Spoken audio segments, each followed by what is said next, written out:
Hello there, ladies and gentlemen. It is very nice to see you. As you know, this situation is ongoing.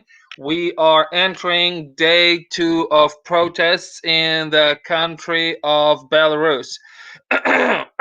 This problem situation is continuing, and as far as we can hear, the violence keeps on going. And now I will share the screen with you, and we will try to see some live footage of the things that are happening right now. Let's see. Yes, that's it. And now, one moment, I'll try to figure it out how to enlarge this. Well, I very much hope that you can see this. And now let's see. As you can see, this is live right now. So the things that have been happening are as follows. Number one, in one of the smaller cities, there has been a situation where dozens and dozens of people stood up on their knees, according to this Belsat, which is the main opposition TV station. So in one of the cities, it happened so that around 70 people stood up on their knees, and they were telling to police not to attack them. They were protesting by standing on their knees. And the thing that sparked protest in that smaller tire, in this smaller town, was the situation about the doctor. Apparently, in one of the smaller towns, there was some doctor which was helping out the protesters, which was badly hurt. And that sort of sparked the light in this city. And As you can see, this situation is ongoing, and also we have reports that in very many places around town there are small protests popping up, like small sort of wildfires here and there and everywhere. And police, as soon as they arrive to arrest people, they jump out, maybe they catch a few of them, and then people run away again just to jump out in a next location. And this is continuously ongoing, this sort of cat and mouse game. And This is particularly interesting because it's a sort of same tactic than yesterday, and we will see if it will be more successful this time around. Now I'm putting on some sound from the main opposition network that you can watch.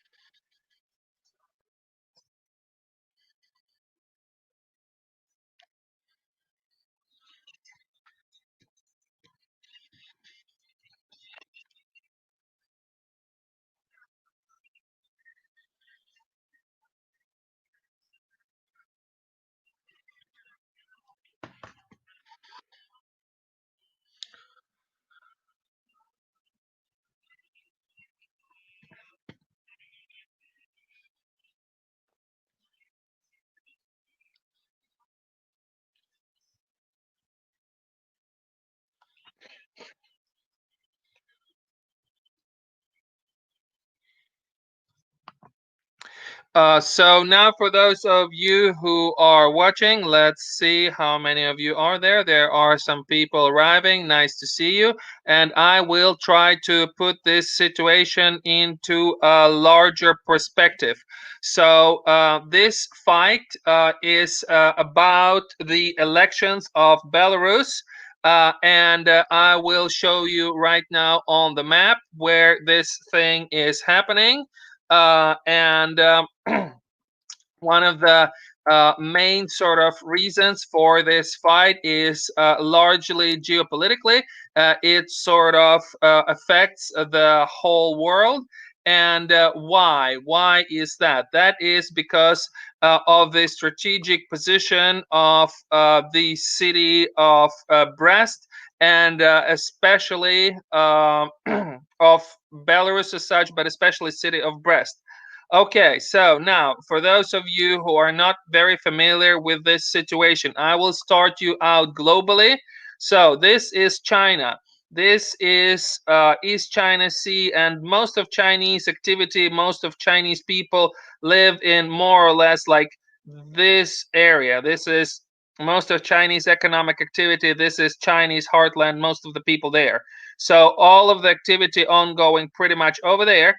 And from over there, goods and other things need to get over here. This is European heartland where you have north of Italy, France, Germany, Austria, Switzerland, Netherlands, United Kingdom. So European activity center is here, Chinese activity center is there. So how are goods and such things getting? So they can go like this. There is a railroad, and it goes sort of like this. It goes through Russia like this, and then there are, from over here, there are several ways. It can go through Ukraine like this over here. It can go like this also.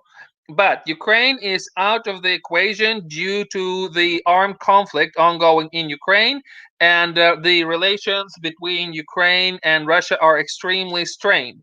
So the way for this huge, huge geopolitical global Chinese project called Silk Road, one of the lines is planned to go like this from China through Kazakhstan into here. One of the lines is using the already existing Trans-Siberian Railroad, which goes first to Moscow to about over here, and then through Belarus it goes like this into Poland, and then you can go both to Germany, to Italy, and other places. So that is the vital reason for Belarus, because you cannot go through Ukraine, and also Baltic countries. They're positioned quite in a tensious position towards Russia. So if you can't go through here for Chinese exports, and you can't go through there, the only hole into Europe for land transports, they go like this. This is the key position. Belarus, and then Poland, and then Germany. That is the key area for Chinese export. And there are a very, very particular things. It is the width of the railroad. So all this railroad going all the way through China, and some of it into Mongolia, some of it into Kazakhstan, some of it directly through Russia. It is wide. It is much wider than European. And there are only a couple of cities on the planet where which perform the switch for the rails. They actually have this infrastructure to switch the rails. So they lift up. To explain this, I will go on for a second off screen, and I will try to explain this. So the width of the rail, there is a difference width of the rail. In some place it's narrow. In Europe it's narrow. In Russia and other places it's wide. In Russia, Kazakhstan, parts of China, the rail length is wide. So the conflict, the ongoing conflict, is also for these parts where they make this transit. Okay, so this is one of the places of transit, and it is theoretically, it could be possible to do over here. There is one place, and this is the second place. And I will show you this more exactly. You can see Brest, the city of Brest. This is the key location, because on top of the railroad, where they switch one type of rail to the other, there is also key motorways ongoing. Now, let me show you what I'm also talking about. So first of all, there is this huge geopolitical idea of Chinese called the New Silk Road. So to move goods like this through Trans-Siberian Road, to move goods like this through Mongolia to Russia, to move goods through Kazakhstan, and then through Russia, and then through Poland. So all of those very large roads over here, over here, and over here. All three of them have this as a bottleneck of Belarus. And this, you can see that this part on the eastern side, the border is relatively large, but then it narrows down, and becomes quite narrow. And here it gets really, really tight. Where it goes all the way to the west, it is quite tight. And that is where you have this city of Brest. So that is the geopolitical idea. And of course, if you would be Mr. Trump or some people around him, what you would want to do is to make a break, to make a cut, to cut off China from Europe, to somehow to have a zone where this link, which goes like this link, how can you break it? If you make it stop over here, you stop it like this. And the Baltic countries, they're members of NATO. Ukraine has an armed conflict, so there is only Belarus remaining. So if there are some people around Trump who are hawkish, this is, in their opinion, a way to punish China. So if you create chaos in Belarus, as soon as this is happening, the exports, the idea of going from China into Europe, the land way, becomes pretty much impossible. Also, on top of the importance of Belarus as a railway hub and a hub for Silk Road, like I said, the same goes also for the land transport.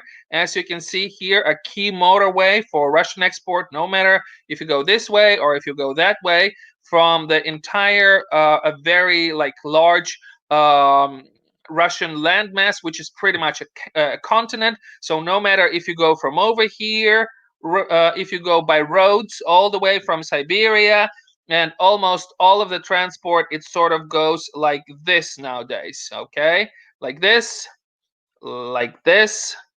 and like this. So also for Russia, it has more importance for land transport, for transport on the road, not just railroads, but for the transport on the roads. That is the importance for Russia. But also there is gas. The gas pipelines all the way from Siberia, they run through here, through Belarus. And if the regime would change already in Ukraine, there is a regime hostile to Russia. So if the regime would change in Belarus, it could endanger for Russians their key gas export into Europe. So of course, Russians are also very wary of this situation. So you have land transport, railroads, usual roads. You have gas transport. Also, there is an electricity situation because about here. They're building a new nuclear power plant, and they want to export also some of this electricity, and it will be a very key place for building it, for having it, which is built by Russians. So this investment, this very important strategic investment from Belarus, was made over here. So as you can see, there are really a lot of geopolitical, strategical trade relations which meet up in this little country, and especially over here in the city of Brest. So we have several key points. Like I mentioned before, the city of Minsk, the capital, the city of Brest. Then there is another key point, a city of Grodno. It's quite close to Lithuania, which is quite negative to the president of Belarus. There is a city of Gomel, and there is a city of Mogilev, and then there is a city of Vitebsk. So those are the key sort of locations, three of them on the east, Gomel, Mogilev, and Vitebsk. And then you have Grodno and Brest on the west. Grodno and Brest. And then in the middle, you have Minsk. And then one sort of lost in translation city of Babruisk. Those are the places where the action is happening. So now let's see if you're with me. I did show the map. Wasn't it possible to see the map? I thought, oh my god, I was showing the map and you couldn't see it. Ah, That was so silly of me. I apologize.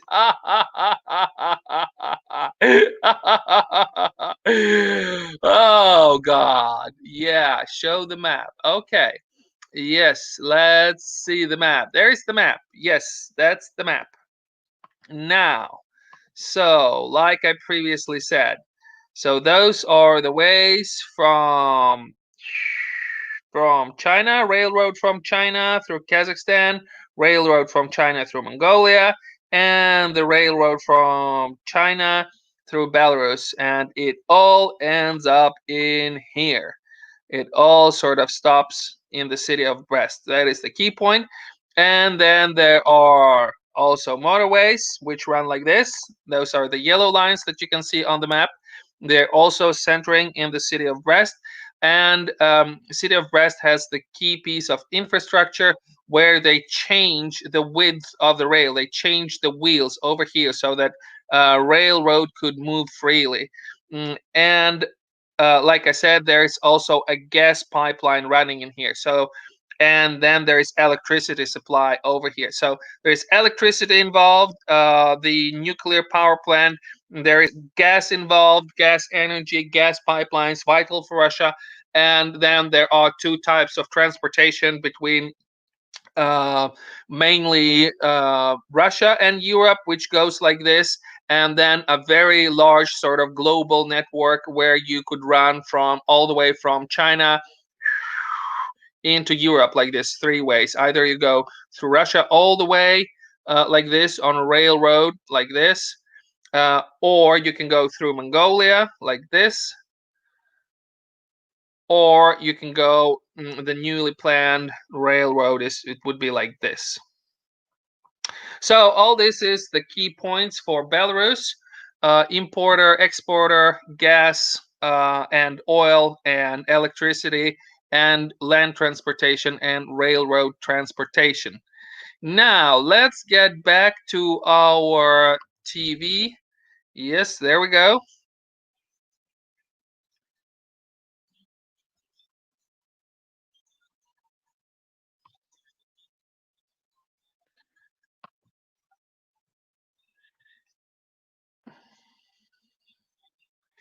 Yes, the city of Brest.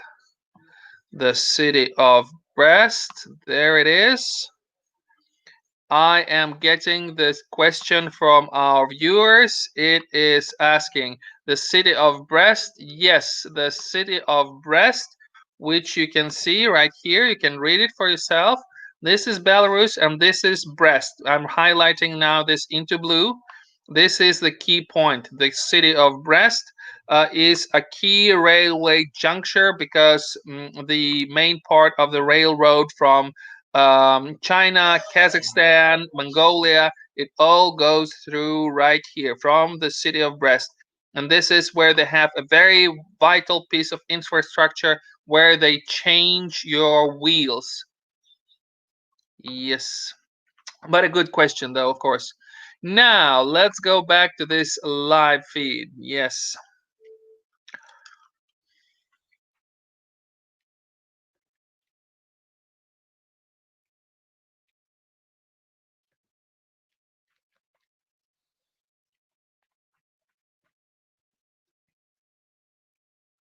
So, this is the woman who is running for president right now as a candidate of opposition.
So those two, the key woman that I showed you is the key candidate for president, and those two ladies are her supporters, and they have stood up because their men have been arrested, and those this is the person who in Europe is often called the last dictator in Europe, Lukashenko.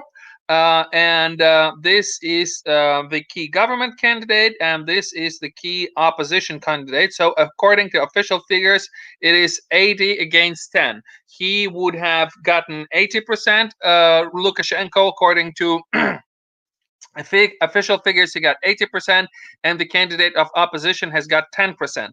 And what you have been seeing previously, when they were speaking in the press conference, they were showing also on a graphic that some of the precincts have disclosed the open numbers, and according to the figures which opposition was somehow able to obtain, supposedly there are some cases where the opposition candidate has won, and some where they came very close. So the opposition is making a point that the disparity between the candidates is not nearly as wide, and this is the death. This is the person who is presumed dead, run over by this truck, and then you can see that they're shot by the gas.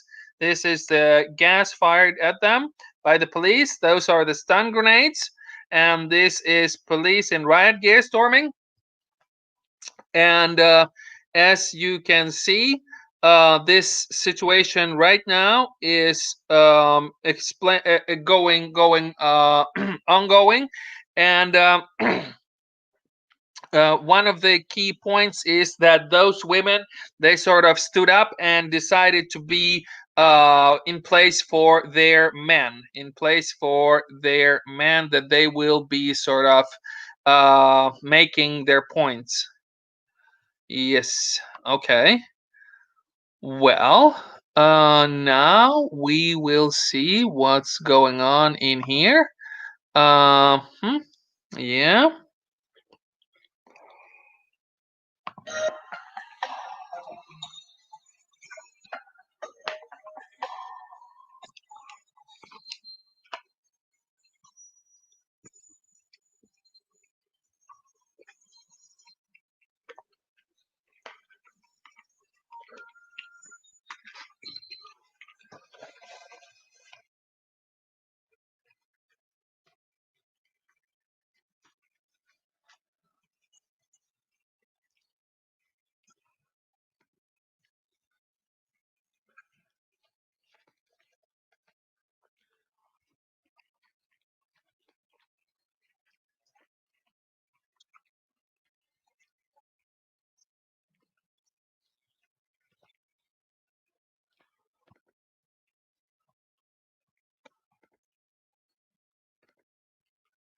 So what is happening right now is that there are people. According to some sources, it is 1,300 people. According to some other sources, it's about 3,000 people that have been arrested nationwide. And parents and relatives are searching for their loved ones. And now they're going live trying to help out who was detained. And then there are several dozens of cases which are already sort of started to work by the regime.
According to this source, this is an opposition channel. There are people streaming in towards the center of the city from all the corners of the city.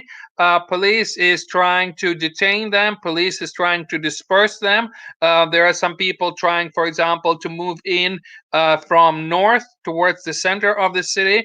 And there are also some other people from some other directions, and then police comes, and then people run away.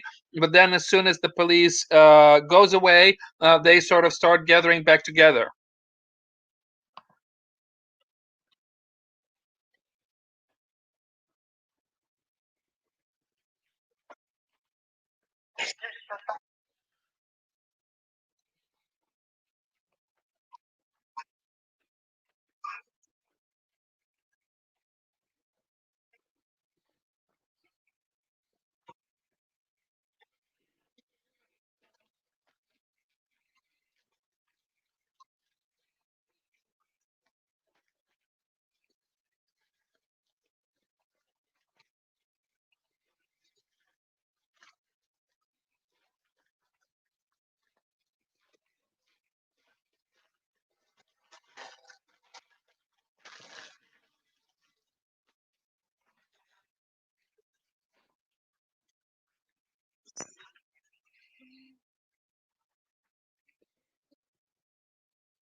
So, according to the opposition sources, the government forces are acting very, very aggressively.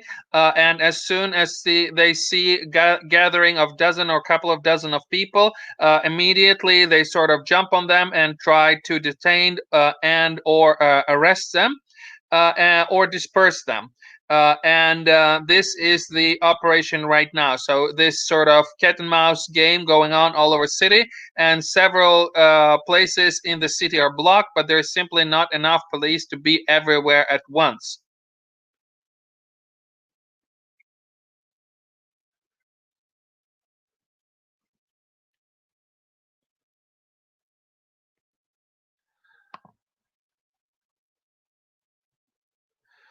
Are they giving any names for people trying to find each other? Yes, they are giving names. Yes, they are.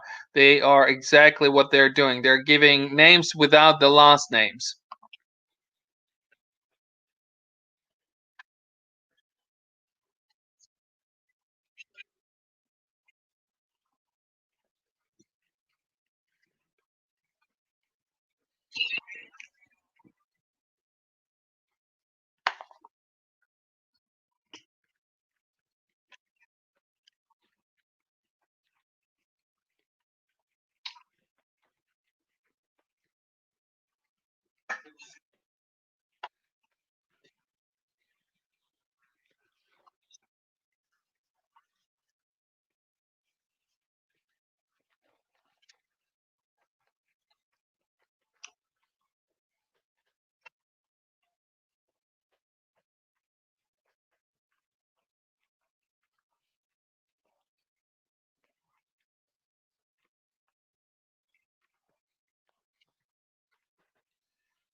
So what those guys are telling is that if you see his sad eyes, this is because he pretty much has not slept for 2 days, and he is functioning at the end of his capabilities. He is extremely tired right now, and the same goes for very many of the policemen who are out there.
So basically, there is anti-riot ammunition which has been used, and this anti-riot ammunition, the stun grenades and such, which are being used precisely right now. There was 6 of them fired, and also there's information that one of the, according to this opposition source, the journalist herself with a witness, how one of the women, apparently from the opposition camp, she was getting beat up by some person from the police.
So now there are reports coming in of the police using anti-riot grenades from the other cities.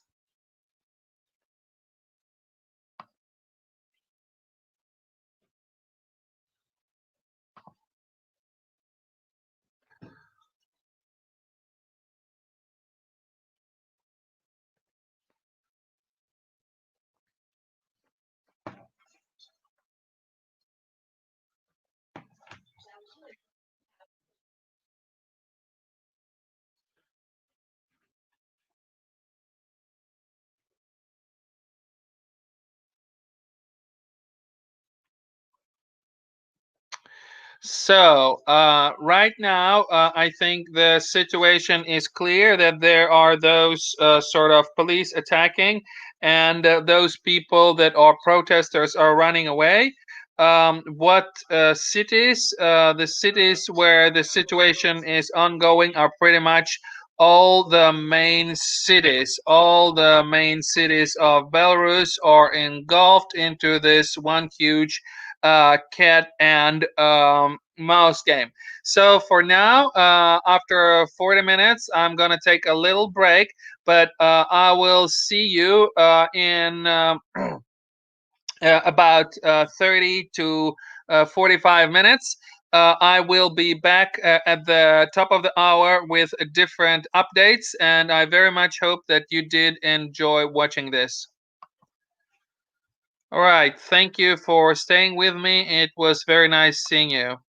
I will come back later. See you in 45 minutes.